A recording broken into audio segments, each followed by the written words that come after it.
ॐ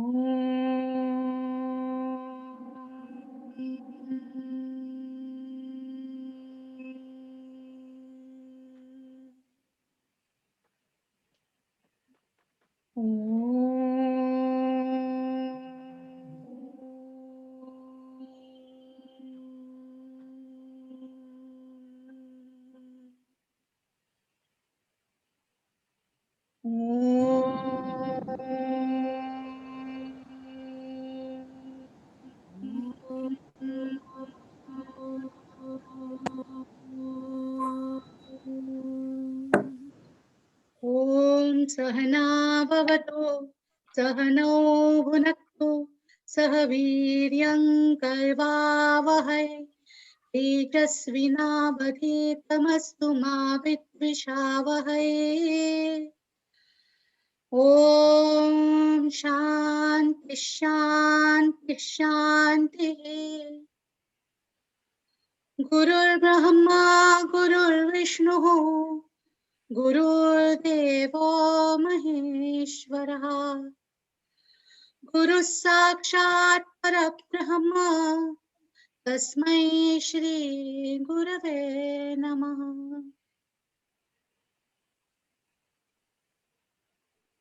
नमस्कार मंडळी, आज आपण लवकर सुरू करतोय म्हणजे आपल्याला थोडासा वेळ मिळेल नंतर. तर आता मागच्या वेळेचा गोष्वारा वाचणार आहेत अनिल अरस. राईट, आलेत का अनिल? मी विचारलं होतं मगाशी, त्यामुळे ही नोज.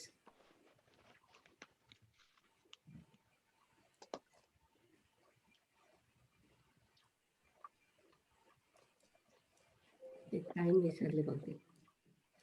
ठीक आहे, आपण पुढे जाऊया आणि मग मागच्या वेळेचं बघूया. कारण आता काय फक्त अर्जुनाचा विषादच आहे, आणि विषाद म्हणजे त्याचं जे काय भाषण आहे ते काही फारसं संयुक्तिक नाही आहे, आणि आपण त्याच्याबद्दलच आता बोलणार आहोत, तेच पुढे कंटिन्यू करणार आहोत.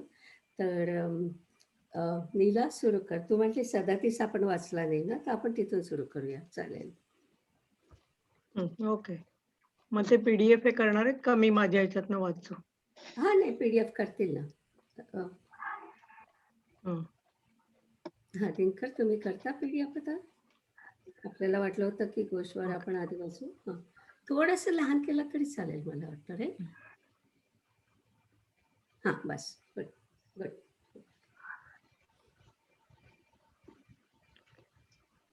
तस्मान्नार्हां वयं हन्तुं धार्तराष्ट्रस्य बान्धवान् स्वजनं हि कथं हत्वा सुखिनः स्याम माधव. म्हणून आमचे बांधव जे कौरव त्यांना मारणे आम्हाला योग्य नाही, कारण हे माधवा, स्वजनांना ठार मारून आम्ही कसे बरे सुखी होऊ.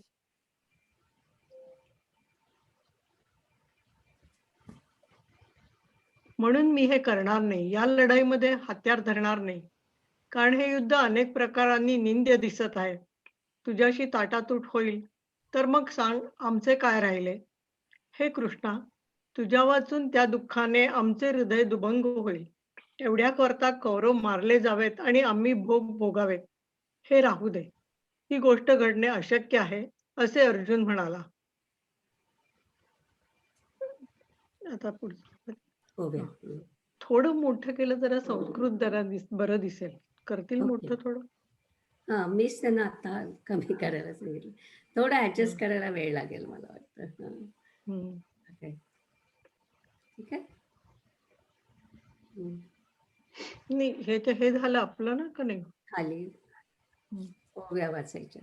अच्छा, म्हणून मी हे करणार नाही, या लढाईमध्ये हत्यार धरणार. ओव्या वाचायच्यात ना त्याच्या. ओव्या वाचायच्यात. तर ओव्या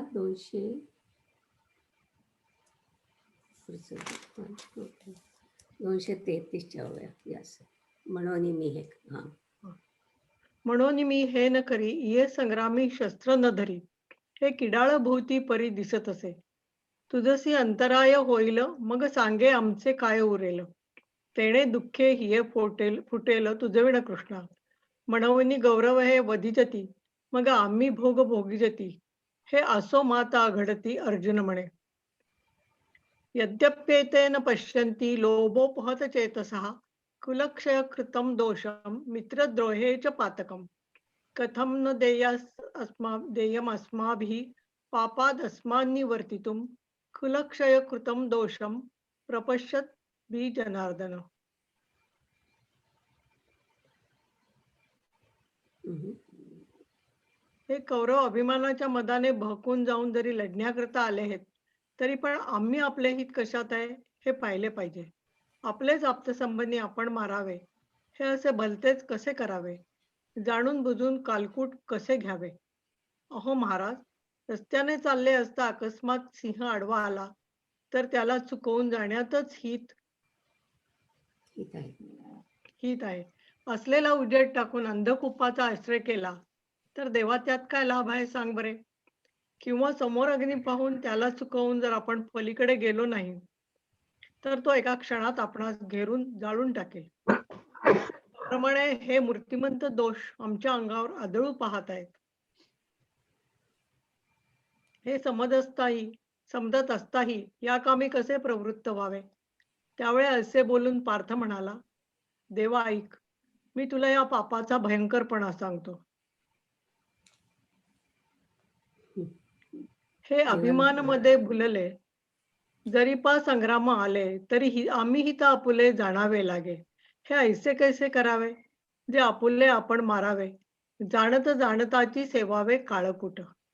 हाजी मार्गी चालता पुढा सिंह झाला अवचिता. तो तव चुकविता लाभू अति.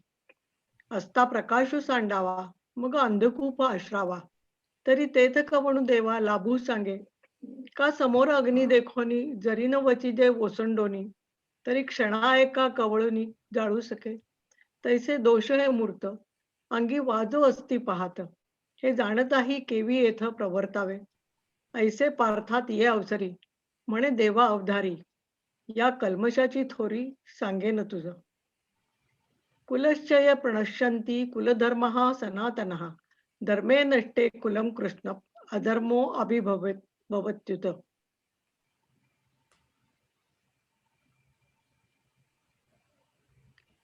कुलक्षय झाला असता सनातन असे कुलधर्म नाश पावतात आणि धर्माचा नाश झाला असता अधर्म सर्व खीळ वापरून टाकतो.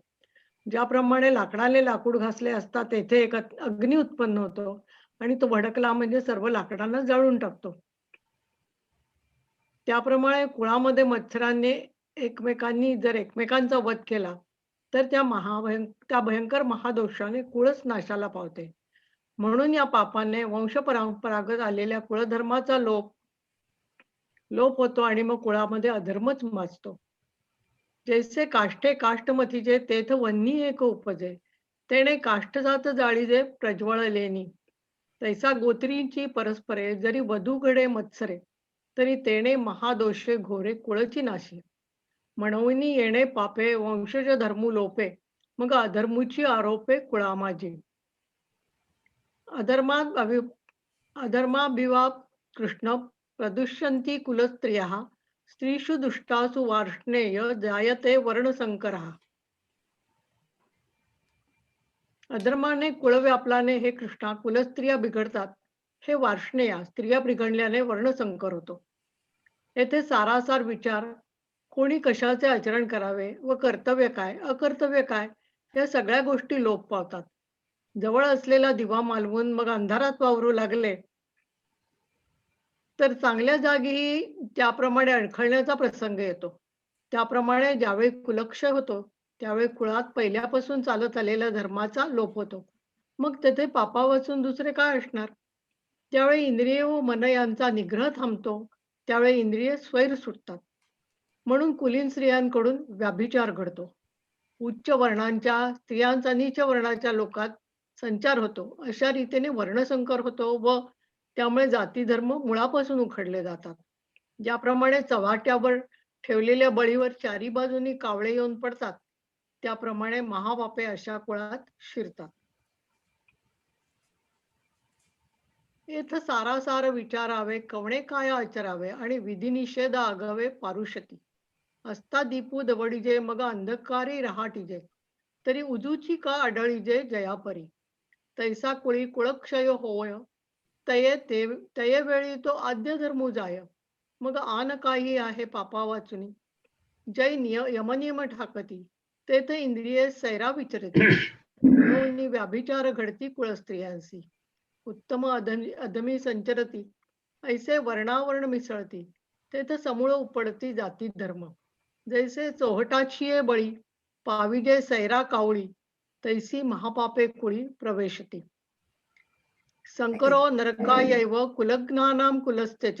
एक मिनिट थांबा आता. हम्म, नीला थोडंसं बस थांबा थांबते. आता इथे. तर अर्जुनाचा विषाद सुरू आहे. आपल्या नातेवाईकांना आपण मारलं तर काय होईल याचा तो विचार करतोय आणि तो पूर्णपणे भावनेच्या आहारी गेलाय, म्हणून तो आपला क्षत्रिय धर्म विसरलाय. आणि तो पुढे म्हणतो की मला राज्य नको, त्रिलोकाचं राज्य मिळालं तरी नको. पण हे युद्ध कशासाठी आहे? हे जागेसाठी आहे का? या युद्धाचं उद्दिष्ट काय आहे? धर्मरक्षण आहे. आणि तो म्हणतो की कौरवांना मारलं तरी चालेल. तो म्हणतो कौरवांनी मला मारलं तरी चालेल असं पुढे म्हणतो. तर पण इतके दिवस सत्यासाठी केलेल्या संघर्षाचं पुढे काय होईल? पुन्हा दुर्योधनाच्या हातात राज्य जाणार आणि त्याने आतापर्यंत अनेक प्रकारचे गुन्हे केले आहेत आणि तो आताताई आपण ते पुढे बघूच आता आताताई वगैरे. तर तो म्हणतोय की माझ्या पुढे नातेवाईक उभे आहेत आणि त्यांना मी मारलं तर माझा कुळ नष्ट होईल, अमकं होईल, तमकं होईल, असं त्याचं सगळं सुरू आहे. पण महाभारतामध्ये विदुराचं द्रौपदी वस्त्रहरणाच्या संबंधात एक छान भाषण आहे आणि त्याच्यामध्ये तो म्हणतो की अन्याय करणारा इतकेच अन्याय पाहून गप्प बसणारे सुद्धा दोषी असतात. आणि समजा ते जर का आपण लॉजिक लावलं तर त्या दृष्टीने पाहिलं तर धर्माच्या चौकटीत म्हणजे धर्माच्या चौकटीतूनच जर का आपण पाहिलं तर युद्धात मरणे ही भीष्म, द्रोण किंवा कृपाचार्य यांच्यासाठी योग्य सजा आहे, नाही का? म्हणजे ज्या पद्धतीने त्यांनी तो अन्याय सहन केला होता त्याच्या पद्धतीने. आता इथे आपण बघतोय की अर्जुनाचा म्हणजे वन साइडेड झालाय, पण तो खूप हुशार आहे, त्यामुळे त्याला सगळ्या प्रकारचे हे करता येतात. एक मिनिट, त्याला सगळ्या प्रकारचे आर्ग्युमेंट्स करता येतात आहे. आणि तो म्हणतोय की आपले म्हणजे जेव्हा असं होतं युद्धामध्ये, आता युद्धामध्ये जे लढतात आहे ते ब्राह्मण आणि क्षत्रिय हे लोक लढतात आहे. आणि आपल्या पूर्वीच्या काळच्या किंवा आज सुद्धा जी आपली परंपरा आहे वर्णाची, त्याच्यामध्ये क्षत्रिय आणि ब्राह्मण हे उच्च कुळातले मानले जातात आणि मग बाकीचे लोक कमी कुळातले मानले जातात. तर म्हणजे युद्धाच्या काळी कधी कधी असं होत होतं की जर का नवरे त्यांचे मेले बायकांचे, तर त्या क्षत्रिय किंवा ब्राह्मण कुळातल्या बायका आपल्या अन्न पोषणासाठी भ्रष्ट होऊ शकतात, म्हणजे काही होतही असतील. आणि त्यांना असं म्हणायचं की जर का अशा त्या बायका भ्रष्ट झाल्या तर एकतर त्यांना उपजीविकेचं साधन नाही, त्याच्यामुळे त्या कुणाशीही लग्न करतील किंवा कुणाच्याही बरोबर जातील आणि आपली ही जी पारंपरिक वर्णसंस्था आहे ही पूर्णपणे कोसळून जाईल, असं त्याला म्हणायचं आहे. काही प्रमाणात युद्धानंतर या गोष्टी घडतही असतील, पण मोठ्या परिणामाचा विचार करायला पाहिजे. ही एक गोष्ट. आणि दुसरी गोष्ट म्हणजे वर्णाश्रमाची त्याची जी कल्पना आहे तीच कल्पना चुकीची आहे. तो म्हणतो की वर्णाश्रम हे कुळाप्रमाणे आहे, म्हणजे क्षत्रिय कुळात जन्माला तर तुम्ही क्षत्रिय आहेत, ब्राह्मण कुळात जन्माला ते ब्राह्मण आहेत. पण पुढे कृष्णाने सांगितलं आहे की कुळ जाती वर्ण आघवेची अकारण, म्हणजे आपले जे कुळ जाती वर्ण बघायला पाहिजे ते गुण जाती वर्ण चुकीचे आहेत, गुण जाती वर्ण असायला पाहिजे. कारण जे कोणी चांगले सात्विक गुणाचे असतात ते ब्राह्मण आणि त्याच्यानंतर सात्विक आणि राजस गुणाचे मिळून क्षत्रिय, राजस आणि थोडं सात्विक, राजस आणि थोडं काय म्हणतात त्याला थोडं तामस असे मिळून असतात ते वैश्य. आणि ज्यांचे असे गुण कमी असतात, अगदी म्हणजे सात्विक गुण अगदीच कमी असतो आणि राजस आणि तामस गुण जास्त असतो ते शूद्र. अशा प्रकारचं पुढं गुणाप्रमाणे आपल्याकडे जाती म्हणजे आपल्या धर्मात सांगितले आहे असं कृष्णाने पुढे आपल्याला सांगितलंय. तर तशा प्रकारे विचार केला तर वर्णसंकर होईल याला काही अर्थच नाही आहे. कारण की त्याचा मुळात जो बेस आहे की कुळ जाती वर्ण तेच मुळी चुकीचं आहे. आणि म्हणून मी म्हटलं की आपण त्या संदर्भाने आपण हे अर्जुनाचं भाषण घ्यायला पाहिजे. तर पुढच्या अध्यायांमध्ये जेव्हा पुन्हा कृष्ण सांगतो, 2 वेळा सांगतो, तर तेव्हा मग आपण याच्याबद्दल आणखी बोलूया. तू म्हणतेस आजच्या काळामध्ये कसं होईल? तर खरं म्हणजे आजच्या काळात कुळजाती काय आणि गुणजाती काय? कुठलाच वर्णभेद करू नये असं माझं स्वतःचं मत आहे. कारण की आपल्याला दिसतंय की कुठल्याही जातीत जन्माला आले असला किंवा कुठल्याही प्रकारची व्यक्ती असली तरी आपण इथे सगळे एक आहे, सगळे एकसारखे आहेत असं शिकतो आहोत. You can sit here. Sorry? तर सगळ्या प्रकारचे लोक आपण जर का एकसारखे म्हटलं, तर मग कुठे फरक पडतो, की कोणी ब्राह्मण कुळात जन्माला आहे का, कोणी क्षत्रिय कुळात जन्माला आहे. आणि खरं म्हणजे आपण ब्राह्मण कुळात जन्मलेलं असलो, तरी सुद्धा ब्रह्म जाणणारा तो ब्राह्मण तसं आपण काय करतोय त्याच्या दृष्टीने? खरंच आपल्याला अधिकार आहे का ते आपल्याला ब्राह्मण म्हणून घेण्याचा? इथपासून माझा प्रश्न असतो. तर त्याच्याबद्दल पुन्हा आपल्याला डिस्कशन करायचेच आहे. म्हणून मी म्हटलं, की आता आपण हे बाजूला ठेवूया. जेव्हा आपण कृष्णाची मतं त्याच्यावर वाचू, तेव्हा मग आपण पुन्हा डिस्कस करू. असं म्हणून मी म्हणत होते. बरं मागच्या वेळेचं 2 गोष्टी राहिल्या होत्या.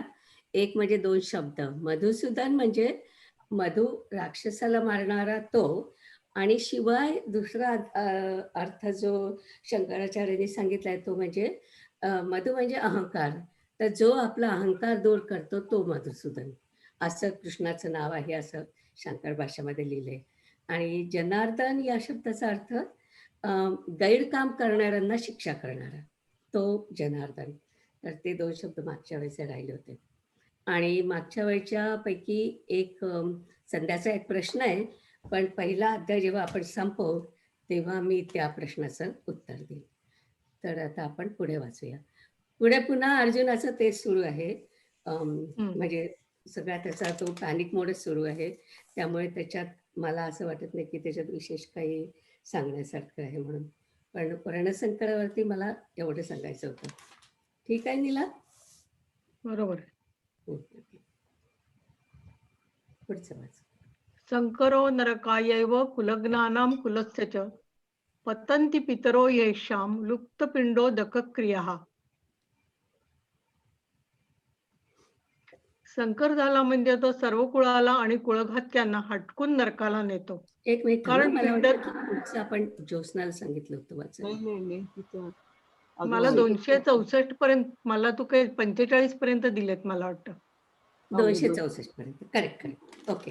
गो हेड. संकर झाला म्हणजे तो सर्व कुळाला आणि कुळघातक्यांना हटकून नरकाला नेतो.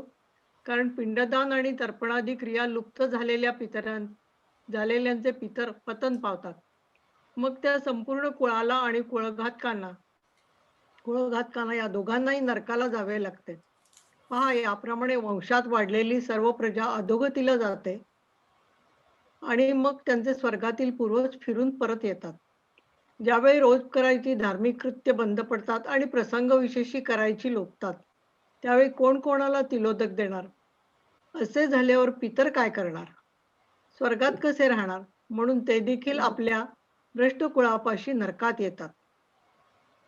ज्याप्रमाणे नखाच्या टोकाला साप चावला म्हणजे त्याचे विष शेंडीपर्यंत हा म्हणता पसरते, त्याप्रमाणे थेट ब्रह्मदेवापासूनचे पुढील सर्व कुळ अशा पातकाने बुडून जाते.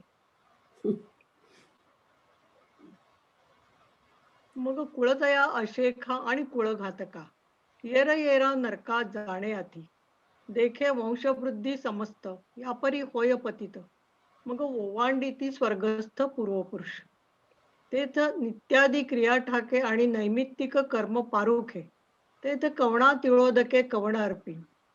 तरी पितर काय करती कैसेनी स्वर्गी वसती म्हणून तेही येती कुळापासी. जैसा नखाग्री वाळू लागे तो शिखांती व्यापी वेगे तेवी आब्रह्म कुळ आघवे आपलं विजे.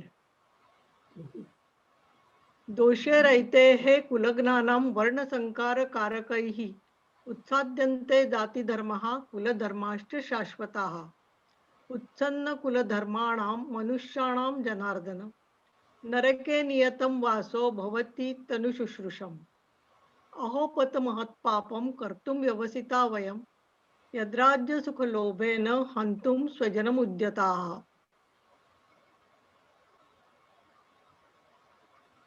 कुलक्षय करणाऱ्यांच्या या वर्णसंकर करणाऱ्या दोषांनी शाश्वत अशा जातीधर्माचा आणि कुलधर्माचा नाश होतो. हे जनार्दना, ज्या मनुष्यांचे कुलधर्म नष्ट झाले आहेत त्यांचा निश्चय करून नरकामध्ये वास होतो असे आम्ही ऐकले आहे. अहो, ज्या अर्थी आम्ही राज्यसुखाच्या लोभाने स्वजनांना ठार मारण्यास उद्युक्त झालो आहोत त्या अर्थी खरोखर मोठे थोरले पाप करण्याला आम्ही तयार झाले आहोत. देवा ऐक, येथे आणखी एक महापातक घडते. ते हे की त्या पतितांच्या संसर्ग दोषाने इतर लोकांचे आचार विचार भ्रष्ट होतात. ज्याप्रमाणे आपल्या घराला अकस्मात अग्नी लागला म्हणजे तो भडकलेला अग्नी दुसऱ्या घरांनाही जाळून टाकतो, त्याप्रमाणे त्या कुळाच्या संसर्गाने जे जे लोक वागतात ते या संसर्ग रूप कारणाने दूषित होतात. अर्जुन म्हणतो त्याप्रमाणे अनेक दोषांमुळे मग त्या सर्व कुळाला भयंकर नरक भोगावा लागतो. त्या ठिकाणी पडल्यावर कल्पांती देखील त्यांची सुटका होत नाही. कुलक्षयामुळे एवढी अधोगती होते असे अर्जुन पुढे म्हणाला. देवा, तू नाना प्रकारची बोलणी कानाने ऐकतोस पण अजूनपर्यंत तुला शिस्तारी येत नाही. ऐक, तू आपले हृदय वज्रासारखे कठोर केलेस काय? ज्या शरीराकरता राज्यसुखाची इच्छा करायची ते शरीर तर क्षणभंगूर आहे असे कळत असताही अशा या घडणाऱ्या महापातकाचा त्याग करू नये काय? हे जे सर्व आपले वाडवडील जमले आहेत त्यास मारून टाकावे अशा बुद्धीने त्यांच्याकडे पाहिले. ही काय लहान सहान गोष्ट पाप आमच्या हातून घडली? तूच सांग. देवा, अवधारी आणि कैक एथकडे महापातक जे संगदोषे हा लौकिक भ्रंशू पावे. जैसा घरी आपुला वानिवसे वन्नी लागला तो आणि काही प्रज्वळीला जाळून घाली. तैसिया तया कुळसंगती जे जे लोक वर्तती तेही बाधू पावती निमित्त येणे. तैसे नाना दोषे सकळ अर्जुन म्हणे ते कुळ मग महाघोर निवळ केवळ निरय भोगी पडलिया तिये ठाई मग कल्पांतीही उगंडू नाही. येसणे पतन कुळक्षयी अर्जुन म्हणे. देवा, हे विविध कानी ऐकिजे परी अजूनिवरी त्रासून उपदे. हृदय वज्राचे हे काय किजे अवधारी पा.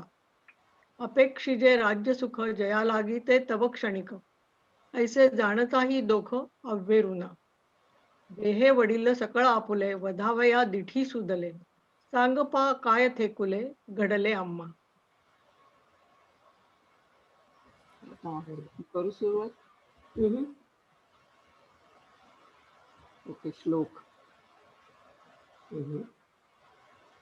यदि माम प्रतिकारम अशस्त्रम शस्त्रपाणयः धार्तराष्ट्रारणे हन्यु तन्मे क्षेमतरं भवेत्. तो श्लोकाचा अर्थ. जर हातात शस्त्रे धारण करणारे कौरव प्रतिकार न करणाऱ्या आणि निशस्त्र अशा मला रणामध्ये ठार मारतील तर माझे अधिक कल्याण होईल.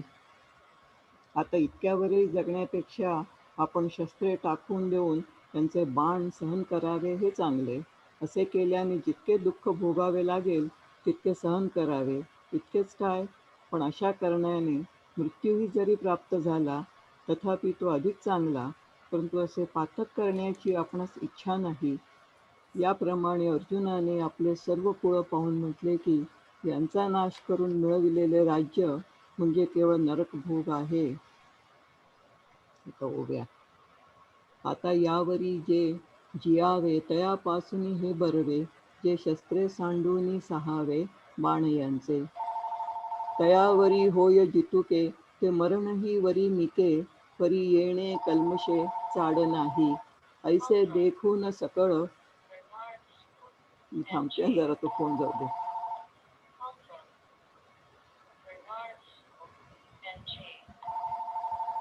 सॉरी हां. तयावरी होय जितुके ते मरणही वरी निके परी येणे कल्मशे चाड नाही. ऐसे देखून सकळ अर्जुने आपुले कुळ मग म्हणे राज्य ते केवळ निरय भोगू. अर्जुन उवाच एव मुक्ता अर्जुन संख्ये रथोपस्थ उपाविशत् विसृज्य सशरं चापं शोकसंविघ्नमानसः.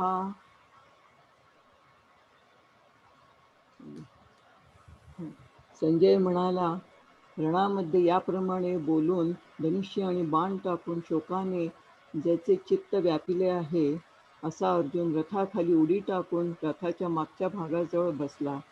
संजय धृतराष्ट्राला म्हणाला, ऐक. असे त्यावेळी अर्जुन समरांगणावर बोलला. मग अर्जुन अत्यंत खिन्न झाला व त्याला अनिवार गहिवर आला. मग त्याने रथावरून खाली उडी घातली.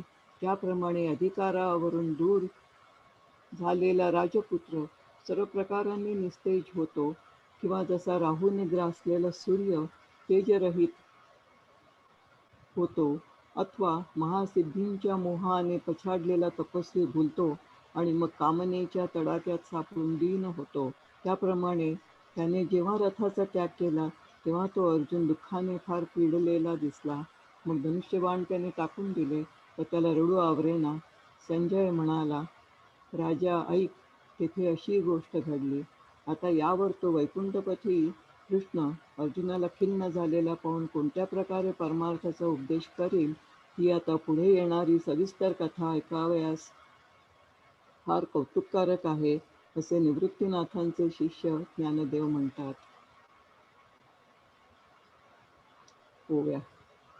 ऐसे तिये अवसरी अर्जुन बोलिला समरी संजयो म्हणे अवधारी धृतराष्ट्राते. मग अत्यंत उद्वेगला न धरत गहीवरू आला. तेथ उडी घातली खाला रथवनिया. जैसा राजकुमरू पदच्युतू सर्वथा होय उपहतू. का रवी राहुग्रस्तू प्रभाहीनू.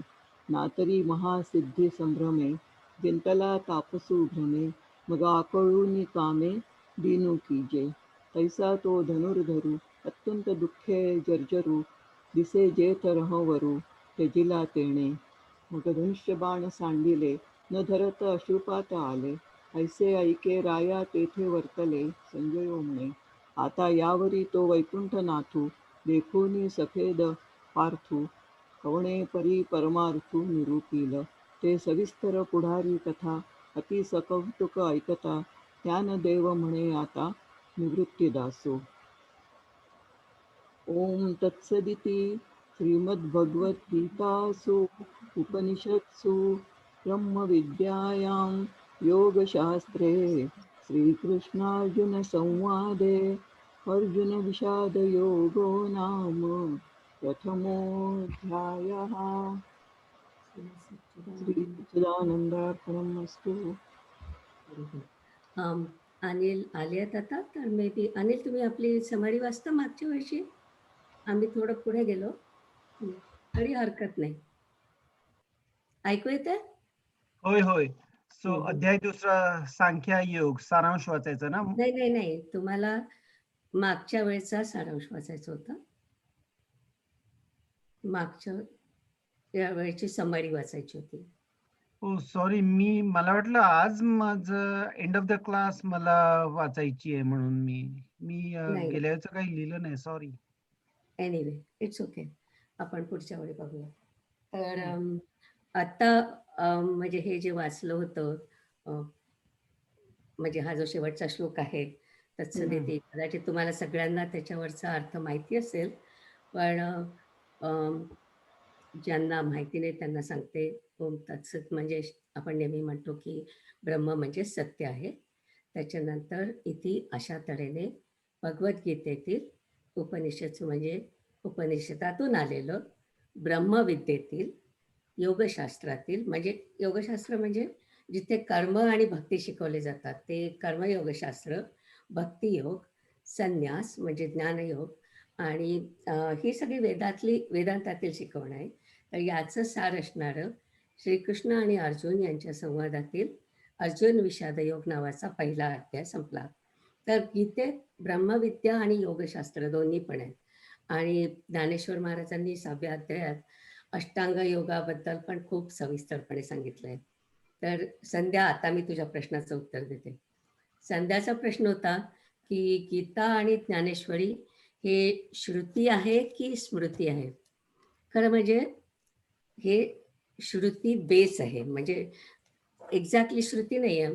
तर मी दोन्हीच्या व्याख्या सांगते आणि नंतर मग आपण ठरवूया. तर श्रुती म्हणजे वेद किंवा वेदातील तत्वज्ञान, त्याला श्रुती म्हणतात, कारण ते लेखी नव्हतं. आणि वेद हे अपौरुषेय आहेत, म्हणजे प्रत्यक्ष ब्रह्मा आणि शिवाने दक्षिणामूर्तीच्या स्वरूपात मौनातून सनत कुमारांना सांगितले आहेत. तर अर्थात वेद म्हणजेच ब्रह्मविद्या. आणि वेदातून वेदातल्या बाकीच्या ज्या गोष्टी आहेत, म्हणजे उदाहरणार्थ संहितेमध्ये ऋषी आणि ऋषिकांनी केलेल्या प्रार्थना आहेत, त्या प्रार्थना ऋषी आणि ऋषिकांनीच म्हटलेल्या आहेत. आणि किंवा ऋग्वेदाच्या 7व्या मंडलात दशराज्ञे युद्धाचं वर्णन आहे, तर ते पण काही अपौरुषेय असू शकत नाही. पण त्यानंतरच्या काळात श्रुती म्हणजे वेदातील तत्वज्ञान किंवा ब्रह्मज्ञान असा अर्थ घेतला जातो. तर जेव्हा आपण श्रुती म्हणतो तेव्हा बेसिकली वेदातलं तत्वज्ञान, ब्रह्मज्ञान. आणि स्मृती म्हणजे अनेक ऋषींनी आपल्या अनुभवातून लिहिलेले ग्रंथ. तर त्यात ब्रह्मज्ञानाशिवाय धर्मनियम आहेत आणि वेदाच्या ब्राह्मण्यकातून ते सगळं आलेलं आहे. काही त्याच्यामध्ये धर्मनियम त्या ऋषींनी स्वतः तयार केलेले आहेत. उदाहरणार्थ मनुस्मृतीमध्ये काही नियम जे लिहिलेले आहेत ते मनुनी स्वतः तयार केलेले आहेत. आणि काही तत्वज्ञान आपण जे वेदांगातून पाहिलेलं आहे ते वेदांगाचं तत्वज्ञान पण स्मृतीमध्ये आलेलं आहे. तर कल्पसूत्र किंवा धर्मसूत्र याचं ऋषींनी केलेलं विवेचन सुद्धा स्मृतीमध्ये आहे. तर अशा प्रकारे श्रुती आणि स्मृती याच्यातल्या कंटेंट्समध्येच फरक आहे. आणि आपण नंतर म्हणतो की महाभारत आणि रामायण ही महाकाव्य आहेत. तर या महाभारत या महाकाव्यात वेदावर आधारित योगशास्त्र आणि ब्रह्मज्ञान किंवा ब्रह्मविद्या जे आहे त्याचा व्यासांनी प्रत्येक वेळी उल्लेख केला की हे जे सगळं सांगितलंय हे सगळं श्रुतीतून आलेलं आहे. म्हणून पूर्ण महाभारताला श्रुती म्हणत नाहीत, पण गीतेला मात्र श्रुती म्हणतात, कारण याच्यातलं जे काही तत्वज्ञान आहे ते सगळं श्रुतीमधून, वेदामधून आलेलं आहे. आणि ब्रह्मज्ञानावरचं सगळं तत्वज्ञान आहे. अर्थात कृष्ण हा वेदातला देव नाही आहे, पण तो जे तत्वज्ञान सांगतोय ते उपनिषदातलं आहे. आणि काही श्लोक जसेच्या तसे पण घेतलेले आहेत. तर म्हणून याला श्रुती म्हणावं असं मला वाटतं. श्रुती म्हटलं नाही तरी श्रुतीतील तत्वज्ञान आहे असं आपण म्हणूया. ठीक आहे संध्या? थँक्यू. येस, पटलं. ओके. म्हणजे राजीव जिंकला ना? खूप मनापासून असतोय तो. नाही, माझं काय माहितीये निलिमाताई, हा, माझं असं म्हणणं होतं की जे भगवंताच्या मुखातून आलंय आणि जे ऋषींनी ऐकलं किंवा कोणी ऐकून ते लिहिलंय ते श्रुती. आणि स्मृती म्हणजे जे स्वतःच्या ज्ञानातून किंवा याच्यातून जनरेट झालेलं ते स्मृती. त्या पुराण ही सगळी स्वतःच्या ज्ञानातून जनरेट झालेली आहेत, ती स्मृती म्हणून येतात. आणि श्रुती हा ग्रंथ म्हणजे श्रुती वेद सुद्धा भगवंतानी सांगितले, म्हणजे काही वेद शिवानी सांगितले, काही ब्रह्मानी सांगितले आणि ते सगळे ऋषींनी लिहिले. लिहून ठेवण्याचं काम वेदव्यासांनी केलं, संकलित करण्याचं. आणखी त्याच्यात पण अनेक ऋषी होते, पण बेसिकली वेदामधलं जेव्हा आपल्याला ब्रह्मज्ञान असतं तेव्हा त्याला श्रुती म्हणायचं. ओके, आता आपण दुसरा अध्याय बघणार आहे. तर तो दुसरा अध्याय एकदम हेवी ड्युटी आहे, पण त्याच्या आधी या अध्यायावर कोणाला काही प्रश्न आहे की आपण प्रश्न शेवटी घ्यायचे? मला एक प्रश्न होता, विचारू? बोला बोला. आता आपण जो 42वी ओवी जी वाचली त्याच्यात कल्मशाची थोरी असं म्हटलेलं आहे, तर त्याचा जरासा अर्थ सांगाल का? शेवटचं वाक्य 42वी ओवी मधलं. Right right right. बघू दे मला. कल्मश म्हणजे पातक, राईट. हम्म. तर कल्मशाची थोडी म्हणजे त्याचा भयंकरपणा तुला सांगतो, असं त्याला म्हणायचं. थोरवी म्हणजे काही म्हणजे थोरवी अशा अर्थाने म्हणत नाही येतो, हा, हा. त्याचं मॅग्निट्यूड त्याला म्हणायचंय की हे किती भयानक आहे पाप. ओके. म्हणून त्याला हा, कारण पापाची थोरी कसं हे मला प्रश्न पडला होता. हा मॅग्निट्यूडच्या दृष्टीने त्याला म्हणायचंय ओके. की एवढं भयानक पाप आहे ते, म्हणून त्याला कल्मशाची थोडी म्हटलंय. थँक्यू. आता दुसरा अध्याय आहे, इथून तत्वज्ञान सुरू होणार आहे आणि याच्यामध्ये तुम्ही माझी बरीच बडबड ऐकणार आहे. आणि 24 मार्चला आपण म्हटलं तसं आपण कर्म योगावरती, कर्म थिअरीवरती बेसिकली आपण एक एक्स्ट्रा आपण सेशन घेणार आहोत आणि मग ते दोन्ही लेवल 1 लेवल 2चं दोन्हीचं मिळून एकत्र घेऊया. तर या अध्यायाचं नाव आहे सांख्ययोग आणि त्या नावामुळेच खूप इथे गोंधळ होतो पहिल्यांदा. तर योग म्हणजे अध्यायाचा विषय. आपण मगाशी म्हटलं की पहिला अध्याय म्हणजे अर्जुन विषाद योग, म्हणजे अर्जुन विषाद हा त्या अध्यायाचा विषय आहे. तर इथे सांख्य हा विषय आहे आणि सांख्य म्हणजे बुद्धी, पण सांख्य आणि योग हे दोन शब्द एकत्र आल्यामुळे गोंधळ होतं, असं माझे स्वामीजी म्हणायचे. कारण सांख्य योग ही एक शास्त्राची जी शाखा आहे, त्याच्यामध्ये पण सांख्ययोग आहे, राईट, सांख्यशास्त्रामध्ये. आणि त्या सांख्यशास्त्रामध्ये 24 तत्व क्रमशः लिहिली आहेत, म्हणून त्याला सांख्य म्हणतात. पण सांख्यशास्त्रात सुद्धा एक भाग बुद्धियोगाचा आहे. तर इथे आपल्याला जो अर्थ घ्यायचा आहे तो सांख्य म्हणजे बुद्धी किंवा मार्गाचं तत्वज्ञान असं म्हणायचं आहे. तर माधव नगरकर यांनी गीतेवरती पुस्तकं लिहिली आहेत, त्याच्यातली मला व्याख्या खूप आवडली, ती मी तुम्हाला वाचून दाखवते. सांख्य म्हणजे परमतत्वाच्या स्वरूपाचं आकलन व्हावं म्हणून आत्मज्ञानी पुरुषांनी व्यक्त केलेल्या ज्ञानधारणा म्हणजे सांख्य, म्हणजे अर्थात ब्रह्मज्ञान म्हणजे सांख्य असं त्यांनी म्हटलंय. तर या अध्यायामध्ये बुद्धियोगाचे काही भागातले काही मंत्र उपनिषदातून जसेच्या तसे आलेले आहेत. ते जेव्हा येतील तेव्हा मी ते पॉइंट आउट करून सांगेन तुम्हाला की कुठल्या उपनिषदातून आलेले ते. आणि म्हणून म्हणते की आता याच्यामध्ये सांख्यशास्त्रामध्ये आपण फार जाऊ नये असं मला वाटतं, कारण सांख्य म्हणजे बुद्धी असाच अर्थ फक्त आपण घेऊया इथे.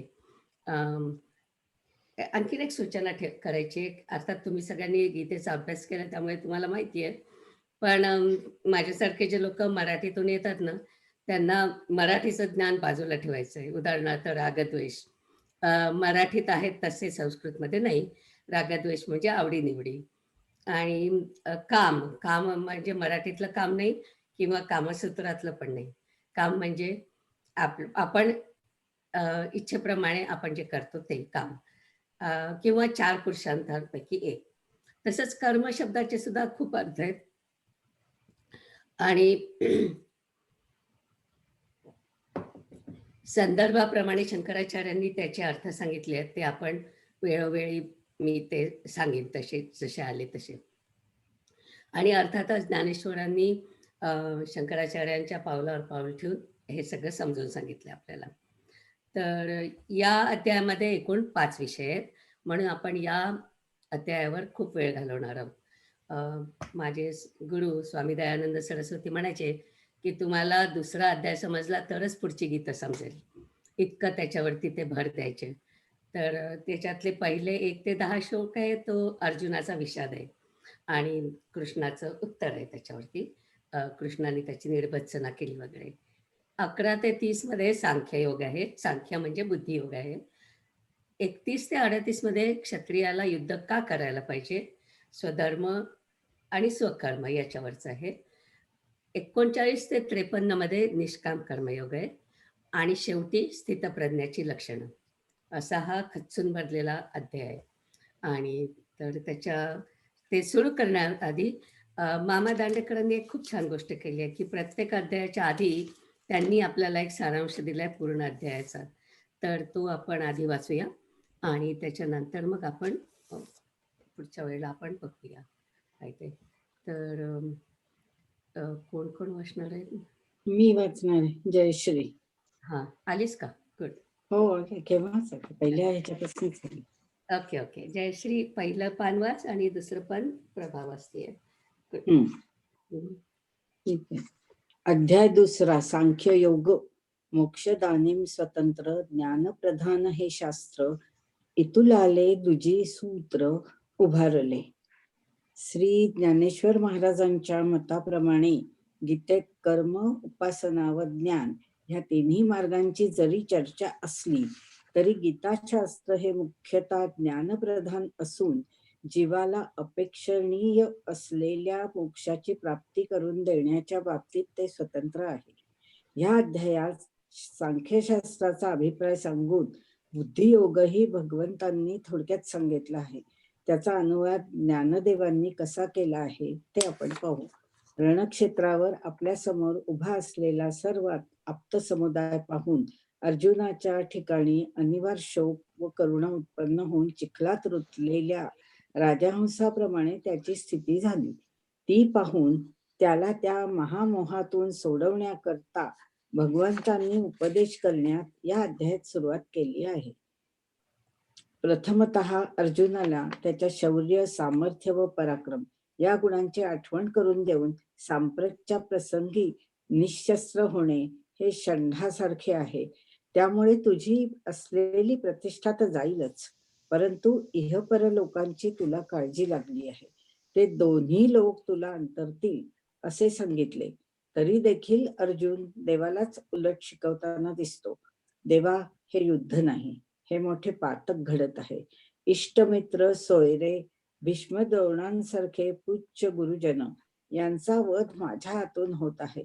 छे, हे असले पाप करण्यापेक्षा भीक मागितलेली बरी, असे म्हणून त्याने देवाकडे पाहिले.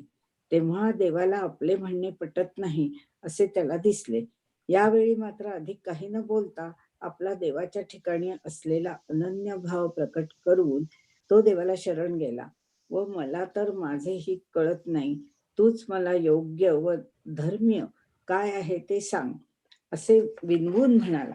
देव जणू काय शरणागतीची वाटच पाहत होते. ज्ञानदेवांनी मोठे सुंदर रूपक करून मोहरूपी सर्पदंश झालेल्या अर्जुनाच्या मदतीला, ज्याच्या नुसत्या दृष्टिक्षेपातच ते विष उतरवण्याचे सामर्थ्य आहे, असे भगवान रूपी गारुडी कसे धावले याचे वर्णन केले आहे. अध्यात्माच्या बैठकीवरून केलेल्या उपदेशास येथूनच सुरुवात झाली आहे. येथपर्यंत देवाचे बोलणे वरवरच्या उपचाराप्रमाणे होते, परंतु सद्वैद्य जसा असाध्य रोग असला म्हणजे खोलवर जाऊन निदान करतो व दिव्यौषधाची योजना करतो, तसे अर्जुनाच्या मी लढणार नाही, मला पाप लागेल या म्हणण्याचे खोलवर जाऊन निदान करून यापुढे भगवंतांनी उपदेश केला आहे. सुरुवातीसच अर्जुनाच्या डोळ्यांवर असलेली झापड घालवण्याकरता मात्रेचे चांगले 2 वळसे दिले आहेत. मी मारले तरच हे मरतील या अर्जुनाच्या घमेंडीवर प्रहार करून या जगाचा सर्वशक्तिमान समर्थ असा ईश्वर चालक असून त्याच्या संकल्पाप्रमाणे सर्व सृष्टीच्या उत्पत्ती नाशांचा क्रम अव्याहतपणे चालला असून तू आपल्या ठिकाणी यांना मी मारीन व मला पाप लागेल अशी फुकट अहंता का घेत आहेस? तू भ्रांतीला वश होऊन देह व इंद्रिये यांच्यावर दृष्टी ठेवली आहेस, म्हणून तुला जन्म मृत्यू दिसतात. परंतु जे या देहाच्या व इंद्रियांच्या तडाख्यातून सुटतात त्यांना फक्त एक आत्माच दिसतो. आता हे खरे की देहादी उपाधी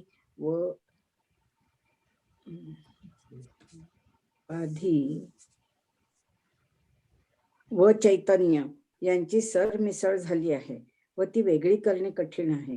पण जे संत आहेत ते विवेकाची कास धरून या फुटक्या उपाधीतील शाश्वत, सर्वव्यापी, जन्म मरण रहित चैतन्याची ओळख करून घेतात. कोणत्याही शस्त्राने या सर्वांच्या अंतर्यामी वसत असणाऱ्या चैतन्याचा घात करू गेले तरी होणे शक्य नाही. शस्त्राने फक्त शरीराचा नाश होतो व शस्त्र टाकून देऊन शरीराचा नाश करण्याचे टाळले तरी आज ना उद्या हे शरीर पडणारच. नाचणे हा त्याचा स्वभावच आहे. जुनी वस्त्रे फाटली म्हणजे मनुष्य नवीन घेतो, तसे हे चैतन्याच्या ठिकाणी अनेक देह जातात व येतात. आकाशात मेघ येतात व जातात, त्याप्रमाणे या सृष्टीची मायेमुळे घडामोड झालेली दिसते. म्हणून आत्मा अमर आहे या दृष्टीने विचार केला काय, अथवा शरीर जाणारच आहे म्हणून विचार केला काय? तुला शोकाला अवसर नाही म्हणून तुला लढणे हे श्रेयस्कर आहे. येथपर्यंत अविनाशी आत्मा व नाशिवंत परंतु पुन्हा जन्माला येणारा देह यांचा विचार स्पष्टपणे सांगून यापुढे अर्जुनाला ज्या धर्माची काळजी लागली होती त्याचा विचार भगवंतांनी सांगितला आहे. मी वाचू पुढचं. क्षत्रियांना या जगात युद्धासारखे दुसरे आणखी धर्म्य व उचित नाही. गायीचे दूध एरवी कितीही उत्कृष्ट असले तरी नवज्वराच्या रोग्याला दिले तर ते असे मारक होते, तसे करुणा दया हे ब्राह्मणांचे गुण क्षत्रियाने युद्धाच्या वेळी अंगीकारले तर त्यात त्याचा संपूर्ण नाश होईल. बहुत पुण्य करावे त्यावेळी क्षत्रियांना असला युद्धाचा प्रसंग येतो त्याचा संपूर्ण नाश होईल नाही, व तू तर तो टाकून जात आहेस. पूर्व पुण्याचा नाश होऊन तुझी थोर कीर्ती यामुळे मातीत मिळणार आहे. शिवाय हे कौरव तुला तसे मोकळे सोडणारे आहेत थोडेच, तुला धरून आणि तुझी बेअब्रू करतील. थोडक्यात सांगायचे म्हणजे या तुझ्या शस्त्र संन्यासामुळे कीर्ती जाऊन अपकीर्ती व अधर्म तुझ्या वाट्याला येणार आहेत. यापेक्षा युद्ध केलेस तर कोणत्याही दृष्टीने बघितले तरी तुझा फायदाच आहे. लढता लढता मरण आले तर स्वर्ग मिळेल, जय मिळाला तर राज्य ठेवलेले आहेच. म्हणून जय झाला काय किंवा अपजय झाला काय तुझे कल्याणच आहे. ही समत्व बुद्धी ठेवून उचित अशा धर्मयुद्धाला पुन्हा प्रवृत्त हो व जे प्राप्त होईल ते निमूटपणे सहन करणे श्रेयस्कर आहे. त्यात पाप बिलकुल लागणार नाही. येथपर्यंत थोडक्यात सांख्य स्थिती सांगितली. आता वज्र कवचनाप्रमाणे अभेद व रक्षण करणारा जो निष्काम कर्मयोग तो तुला सांगतो. असे म्हणून त्याची चर्चा करण्यास देवानी आरंभ केला. ईश्वरा वाचून ज्या बुद्धीला दुसरा आधार नाही त्या अनासक्त बुद्धीने स्वधर्माचरण करण्याची हातवटिका एकदा प्राप्त झाली म्हणजे त्या प्रपंचाच्या उपाधीत असूनही ती उपाधी मनुष्याला बाधा करू शकत नाही. परंतु ईश्वराला सोडून व वेदाच्या अर्थवादात सांगितलेल्या मनोहर दिसणाऱ्या स्वर्ग सुखाला भुलून जे त्याच्या मागे लागणारे दुर्बुद्धी लोक या जगात आहेत त्यांची तू संगत धरू नकोस. वेदामध्ये अधिकारात परत्वे अनेक गोष्टी सांगितल्या आहेत. तुला मात्र निष्काम कर्म करणेच योग्य आहे. ईश्वरार्पण बुद्धीने केलेले कर्म जरी दैववशात असांग राहिले तरी ते ईश्वराच्या ठिकाणी प्रविष्ट झाले असल्यामुळे ते परिपूर्णच आहे. अशा बुद्धीने कर्म करणे हे योगाचे सार आहे. देह व इंद्रिये यांच्यावर तुझी बुद्धी स्थित आहे म्हणून तिला मोह उत्पन्न झाला आहे. ती बुद्धी जेव्हा शुद्ध होईल त्यावेळी तुला योगास्थितीचा म्हणजे साक्षात समाधीचा अनुभव येईल.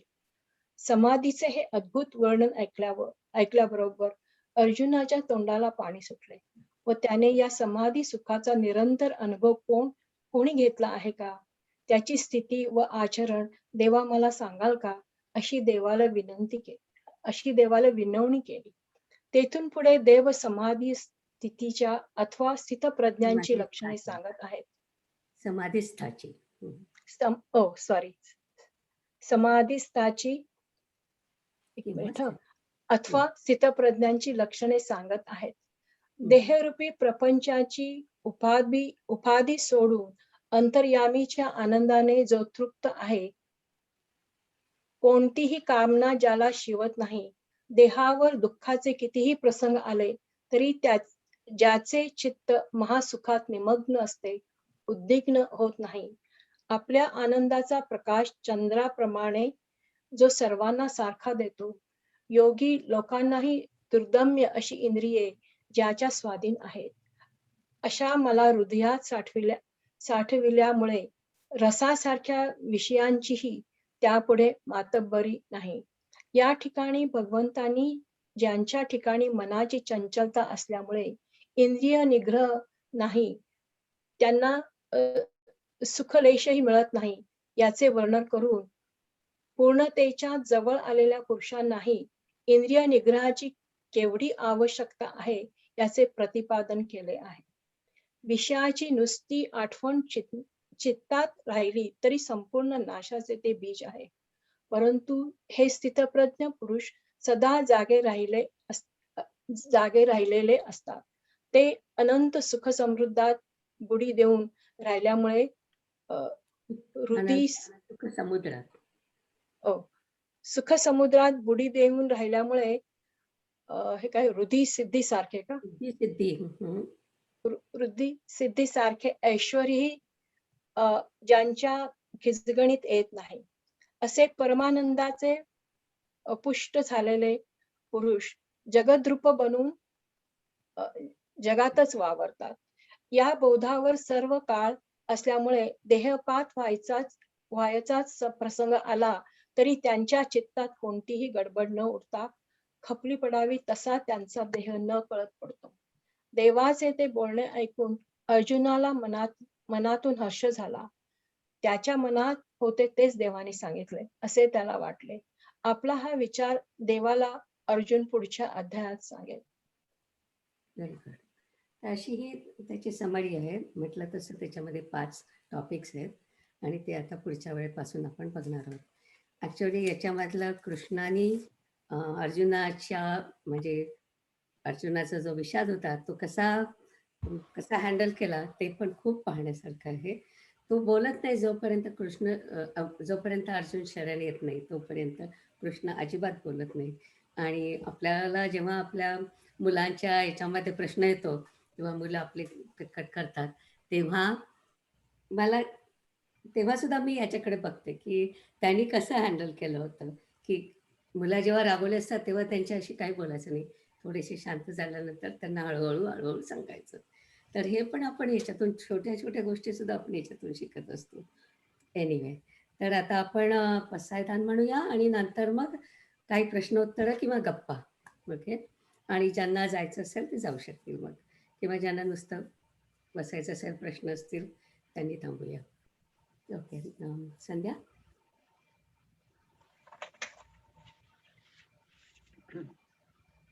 माता विश्वात्मके देवे येणे वाग्यज्ञे तोषावे, तोषोनी मज द्यावे पसायदान हे. जे खळाची व्यंकटी सांडो तया सत्कर्मी रती वाढो, भूता परस्परे पडो मैत्र जीवाचे. दुरिताचे तिमिर सावो विश्वस्वधर्म सूर्ये पाहो, जो जे वांशील तो ते लाहो प्राणिघात. वर्षत सकळ मंगळी ईश्वर निष्ठांची मांदियाळी, अनवरत भूमंडळी भेट तू भूता. चला कल्पतरूंचे आरव, चेतना चिंतामणीचे गाव, बोलते जे अर्णव पियुषाचे. चंद्रमे जे अलांछन, मार्तंड जे तापहीन, ते सर्वाही सदा सज्जन सोय रे हो तू. किंबहुना सर्व सुखी पूर्ण होऊन तिही लोकी, भजिजो आदि पुरुषे अखंडित आणि ग्रंथोपजीव्ये विशेषी लोकीये दृष्टादृष्ट विजये होवावेजी येथ म्हणे श्री विश्वेश्वरावो हा होईल दान पसावो येणे वरे ज्ञान देवो सुखिया झाला. ओम पूर्णमदः पूर्णमिदं पूर्णात् पूर्णमुदच्यते पूर्णस्य पूर्णमादाय पूर्णमेवावशिष्यते.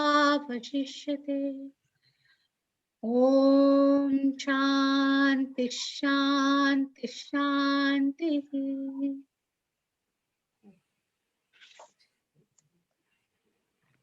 Very good. छान म्हटलं. बोलायचंय बोलायचंय विचारायचंय.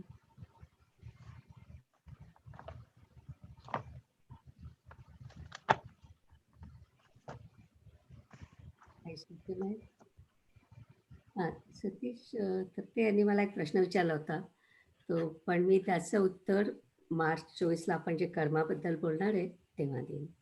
त्यांचा कर्माबद्दलचाच होता प्रश्न, संकल्प विकल्प याचा रिझल्ट कर्म आणि कर्मफलामध्ये होतो का. तर आपण जेव्हा कर्मफलाच्या बद्दल तेव्हा बोलू तेव्हा मग मी त्याचं उत्तर देईन. लिहून ठेवला प्रश्न आता विचारून गेलो. आणि कोणाला काही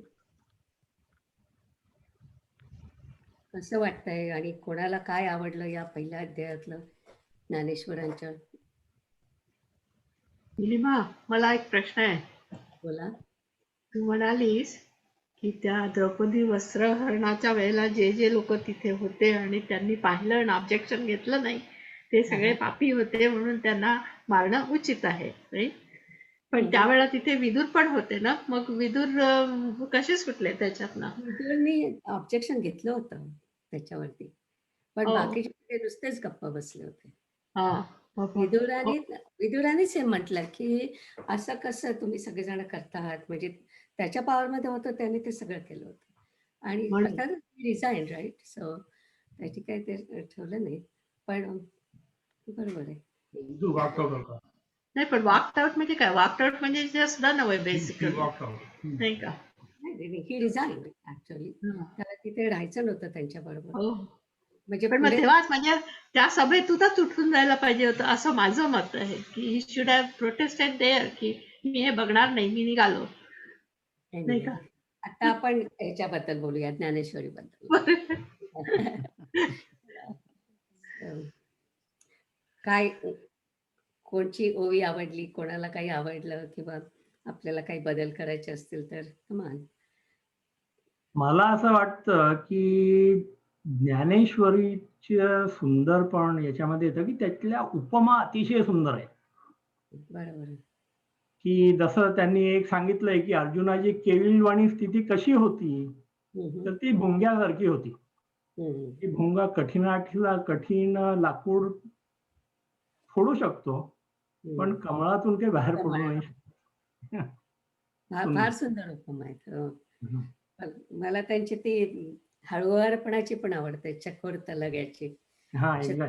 आधी कोमल पक्षी आणि त्याच्यामध्ये सुद्धा त्याची पिल्ल, इतकं हळुवार मान करून तुम्ही हे सगळं ऐका. आणि खरोखरच त्यांचं इतकं सगळं रसाळ आहे की तसंच ऐकायला पाहिजे. म्हणजे नुसतंच तिथे तत्वज्ञान नाही आहे, तिथे खूप रसाळपणा आहे त्याच्यामध्ये. खरं आहे ते की. आणि अजून तो आपण जसं पुढे जाऊ तशा अनेक उपमा आहेत त्याच्यामध्ये. आत्ता सुद्धा शेवटी ते जे म्हणतात, आपण या समरीत वाचलं की खपली पडावी तसा त्यांचा देह नकळत पडतो, स्थितप्रज्ञांचा. आजच्या याच्यामध्ये होतं ना. दी खूप छान होती उपमा. किती सहजपणे पडतो त्यांचा देह स्थितप्रज्ञाचा. अशा खूप उपमा आहेत की ज्या आपल्या लक्षात राहतात. मग त्या मी बोलू का? बोला बोला.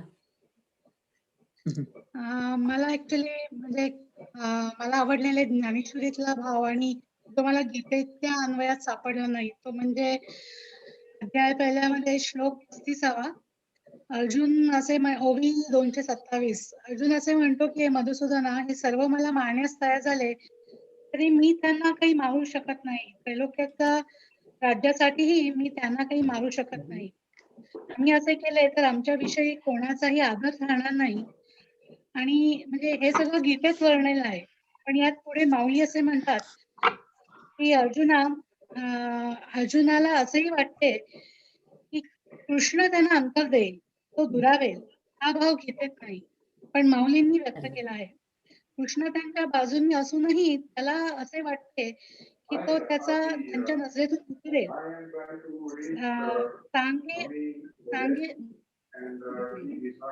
सांख्यमुख केली पाहिजे तुझे कृष्ण, ओवी 227. आणि तसंच पुढे ओवी 228 ते 232 मध्ये कोणीतरी म्यूट वर 228 ते 232 मध्ये तुझी जोड मला लाभली आहे, तो तू हातचा जाशील, कुळाचा नाश झाल्याचे पाप मला जोडले. कोणाचं चालू आहे काय? यांचं कुळाचा पाप मला जोडले गेलेत की मी कुठे पाहू अथवा शोधू. पुण्याचा ओलावा नाहीसा झाला तर तू माझ्याकडे येणार नाहीस. हा भाव गीतेत नाही दिसला, पण ज्ञानेश्वर माऊलींनी अगदी खरंय, अगदी खरंय. आणि शेवटी सुद्धा ते म्हणतात की कृष्ण 4थ्या अध्यायात मला वाटतं की कृष्ण त्याला ह्याचं सांगत नाही की तू म्हणजे अद्वैत कसं आपण हे करायचं, अचीव करायचं, ते कृष्ण सांगत नाही. कारण कृष्णालाही वाटतं की मी जर का ते सांगितलं तर आत्ताच संपून जाईल, मग मला त्याचं प्रेम कसं मिळेल. असे त्या सगळ्या उपमा ज्ञानेश्वर महाराजांच्या आहेत, त्यामुळे गीतेत नाहीये. तुझी ताटातूट होईल वगैरे असा सगळा कुठे भाव तो जो गीतेत नाही. भाव आहे, भक्तिभाव आहे, तो ज्ञानेश्वरीत आहे, तो मूळ गीतेत नाहीये. So true. हा माझ्या कधी लक्षात नव्हतं आलंय. संध्या, गुड. थँक्यू. कृष्णाचं आणि मला त्या एक आवडतं की ते समोरच्या म्हणजे he so much aware of all the people around him. म्हणजे आता पुढे आपण बघू की असं ते एक एक एक एक इतकी उपमा काढतात की म्हणजे लोहार असेल तर त्याला कळेल, कुंभार असेल तर त्याला कळेल, आणि घरातल्या बायका असतील तर त्यांना कळेल. आता एक त्यांची उपमा आहे की जसं श्वेत हे असतात ना दिगंबर लोक, जैन लोक दिगंबर, त्यांच्या गावामध्ये पैठण्या नेऊन काय उपयोग आहे, अशा प्रकारची त्यांची एक उपमा आहे. म्हणजे बायकांना अगदी पैठणी म्हटल्या बरोबर एकदम त्याच्यामध्ये इंटरेस्ट आला असेल. आतापर्यंत कदाचित गप्पा मारत असतील, पण असं म्हणजे प्रत्येकाला काहीतरी त्याच्यात अपील असे त्यांच्या उपमा असतात शेवटपर्यंत. खूप खूप आनंद येतो ज्ञानेश्वरीमध्ये आपल्याला. म्हणजे असं वाटत नाही की आपण एवढं हेवी असं तत्वज्ञान ऐकतोय म्हणून, पण त्याच्याबरोबर त्याच्यात सगळंच आहे. आणि 6व्या अध्यायामध्ये म्हटलं तसं अष्टांग योगाचं केवढं त्यांनी सांगितलंय, म्हणजे जे गीतेत नाहीये ते की कुंडलिनी जागृती आणि त्याच्यामध्ये कसं वाटतं. आणि एवढ्या सगळ्यामध्ये त्यांनी असं किंवा म्हटलं नाही की मी कुंडलिनी जागृत केली आहे, मला असं सगळं झालं, तर तो भाग नाही आहे कुठे. दरवेळी आणि सगळं आपल्या सगळ्याचं श्रेय ते आपल्या गुरुजींना देऊन, निवृत्तीनाथांना देऊन मोकळे होतात. हा जो नम्रपणा आहे, हा जो अहंकार गाळून, म्हणजे नुसतं सांगत नाही ते अहंकार गाळायला पाहिजे, ते स्वतःच दाखवतात की अहंकार गाळणं म्हणजे काय ते. तर तो एक भाग मला अतिशय आवडतो त्यांच्या ह्याच्यातला. त्यांनी जसं अमृतानुभवात म्हटलं की बुद्धीचं म्हणजे आपण मनाचं मन पण गेलं म्हणतो ना, तर बुद्धीचं घालवायचं, तर ते कसं घालवायचं, तर आपल्याला जे काही येतं ते सगळं गुरुच्या चरणी अर्पण करायचं. त्याच्याकडून माझ्याकडे आलंय, आणि ते खरंच असतं ना, ते काय आपण निर्माण केलेलं नसतं, सगळं पुस्तकातलं आणि आपल्या गुरुजींनी शिकवलेलं आपल्यापर्यंत असतं, आणि मग आपण पुढे देतो, नाही का. तर ते काय त्याचं क्रेडिट कशाला घ्यायचं, असं त्यांचं हे सगळं गुरुला क्रेडिट देऊन मोकळे होतं. फार फारच आनंद येतो त्याच्यामध्ये. आता विशेषतः दुसऱ्या अध्यायामध्ये आपल्याला खूप त्यांच्याकडून शिकायला मिळतं. आणि तू म्हटली त्याचं आणखी पुढे सांगतात कृष्णाच्या ह्याच्याबद्दल, प्रेमाबद्दल. एक प्रश्न बोला. आपण आता म्हणजे ज्ञानेश्वरी तर आपल्या परंपरेचा खूप मोठा भाग आहेच. तर मग ज्ञानेश्वरी असताना परत टिळकांनी गीतारहस्य, विनोबांनी गीता लिहिली, तर या तिन्ही पुस्तकांच्या म्हणजे अप्रोच मध्ये किंवा हेतूमध्ये असा काय फरक आहे का? हा, मी गीताई वाचली आहे, पण गीताई म्हणजे काय, विनोबांची गीताई जी आहे ती अक्षरशः शब्दशः भाषांतर आहे त्या याचं गीतेचं. त्याच्यामध्ये काही त्यांनी विशेष तत्वज्ञान घातलेलं नाही. आणि गीतारहस्य मी वाचलं नाही, पण प्रकाश लोथे यांनी वाचलंय. प्रकाश, तुम्ही सांगता गीतारहस्याचा अप्रोच कसा वेगळा आहे ते? इथे नाही आहेत ते सध्या. हा, सध्या इथे नाही आहेत.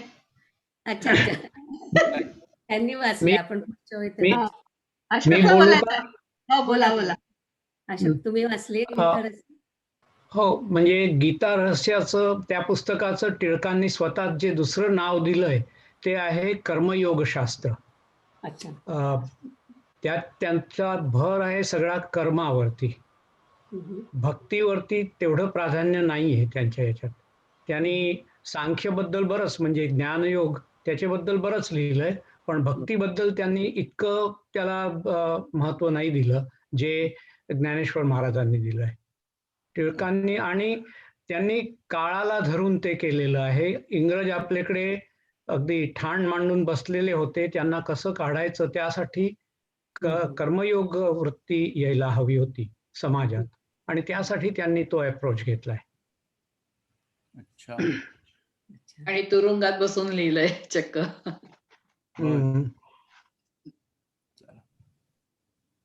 अद्भुत पुस्तक आहे. तुम्ही पण ऐकवा याच्याबद्दल, गीतारहस्याबद्दल.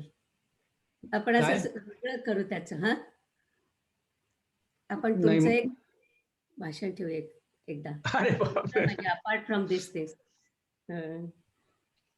गीतारहस्याबद्दल किंवा असंच कम्पॅरिझन, म्हणजे गीतारहस्य किंवा ज्ञानेश्वरी कधीतरी पुढच्या महिन्यात नाही.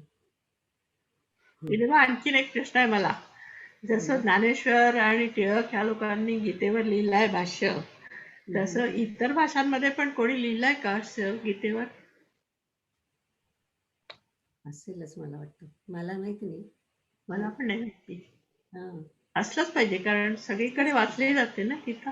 ऑफकोर्स, पण मला माहिती नाही. गांधींनी गुजरातीत लिहिलंय, पण ते एवढं मोठं नाहीये. गीता रहस्यासारखं मुळीच नाहीये किंवा ज्ञानेश्वरी सारखं पण नाहीये. ते एक छोटासा त्यांनी हे केलाय, पण त्यांनी लिहिलंय भगवद्गीतेबद्दल. गांधींची एक ही आहे, एक पुस्तक आहे त्यांचं. पण ते स्वतःच म्हणाले होते ना गांधी, की मला जर गीतेबद्दल विचारायचं असलं तर मी विनोबांकडे जाऊन विचारतो, असं कुठेतरी मी वाचलं होतं. आणि मला असं वाटतं, बहुतेक, बरं का, नक्की माहित नाही मला, पण गीता रहस्य त्यांनी सगळं त्यांच्या स्मृती म्हणजे मेमरी मधनं लिहिलेलं आहे. तर तो बहुतेक स्वैर अनुवाद असावा बहुतेक, की म्हणजे जसं विनोबांनी प्रत्येक श्लोकाला ट्रान्सलेशन दिलंय तसं नसावं ते. नाही, तसं नाही. आम्हाला त्याचं इंटरप्रिटेशन आहे, भाष्य आहे ना ते. हो, भाष्य आहे. आणि त्यांना मीना म्हणाली त्याप्रमाणे त्यांनी ते तुरुंगात असताना लिहिलं, पण इंग्रजांना आपण त्याचं एक हे दिलं पाहिजे श्रेय, की त्यांनी टिळकांना जी हवी होती ती सगळी पुस्तकं तिथे नोंद दिली, आणि त्या पुस्तकांचे अभ्यास करून त्यांनी ते लिहिलेलं आहे. नंतर ते असं म्हणाले होते की समजा ते गेलं, ते परत आले तेव्हा, तरी म्हणे सगळं माझ्या इथे आहे, मी परत लिहू शकेन. इतकं त्यांना ते तोंडपाठ झालं असावं. खरंच आहे. आणि मला ऍक्च्युली असंही वाटतं की जे इस्कॉनचे जे स्वामी प्रभुपाद आहेत त्यांनी पण खूप लिहिलेलं आहे गीतेवर. म्हणजे आपण जे वेगळ्या भाषेत काही आहे का असं म्हणतो तसं ज्ञानेश्वरीत तर नाही, पण प्रभुपादांचं पण खूप चांगले लिखाण आहे त्याच्यावर गीतेवर. Bhagavad Gita as it is. खूप भाषेतनं आहे त्याचं vocabulary. रहस्य पण इंग्लिश मध्ये ट्रान्सलेट केलंय ना, ते पण खूप सुंदर आहे. मी ते वाचलेलं आहे आणि त्याच्यात त्यांनी रेफरन्सेस एवढे दिले आहेत गीतेवरचे की अगदी कमाल वाटते. कोणाचं म्हणताय तुम्ही? त्याने खूप हे टिळकांनी गीता रहस्य जे लिहिलंय ते इंग्रजीत पण ट्रान्सलेट केलेलं आहे. अच्छा अच्छा. नाही तसं इंग्रजीत म्हणजे मग आता चिन्मयानंदांचं आहे, स्वामी दयानंदांचं आहे, तसे बरेच आहेत इंग्रजीमध्ये. पण इतर भाषा म्हणजे मला वाटलं त्यांना भारतीय भाषा म्हणायचं होतं. आणि बहुतेक असेलच, आपल्याला माहित नाही, पण तमिळमध्ये निश्चित काहीतरी असलं पाहिजे. असेल. गुगल परवाची गंमत म्हणजे गुगलवरून आठवलं मला. गुगल करायचं म्हणजे तर मी परवा मंदिरात गेले होते. आता आपल्या पुढच्या ह्याच्यामध्ये भगवान आहे ना, भगवानाचा अर्थ म्हणून. आणि गणपतीला भगवान म्हणत नाहीत, कारण गणपती हे निर्गुण ब्रह्म आहे. तर आमच्या इथल्या मंदिरामध्ये त्यांनी असं भगवान गणपती लिहिलं. म्हणून मग मी तिथले जे पंडितजी होते त्यांना विचारलं की ये भगवान का क्या अर्थ होता है? तर ते म्हणले पता नहीं, वो गूगल कर लेना, वो पता चला जाएगा. तसं मी आता गुगल केलं की भगवद्गीता किती भाषांमध्ये ट्रान्सलेट झाले, तर गुगल इज सेइंग 75. बापरे. गुगल म्हणजे सर्वज्ञ आहे ना. राईट. मंडळी, मला आता निरोप घ्यावा लागेल. परत भेटू. बरं, चालेल. बाय. Good good.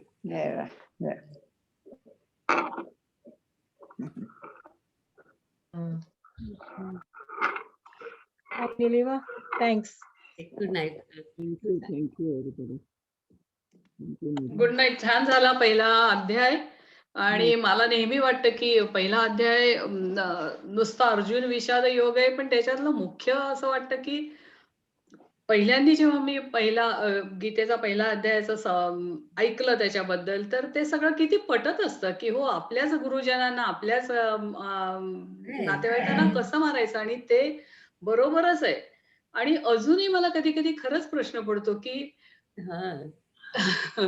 म्हणजे म्हणून ह्या विचारांच्या सतत सहवासात राहणं जरूर आहे की हे पटायला अजूनही पटतच असं नाही प्रत्येक वेळेला. म्हणजे कृष्णाने समजवलंय एवढं मला समजत नाही प्रॉब्ली, पण म्हणजे आता आपण म्हणतो भीष्मांची प्रतिज्ञा किंवा हे, मग भीष्मानी ती प्रतिज्ञा तशी ठेवलीच नसते, अडून राहिलेच नसते, तर महाभारत वेगळं झालं असतं ना.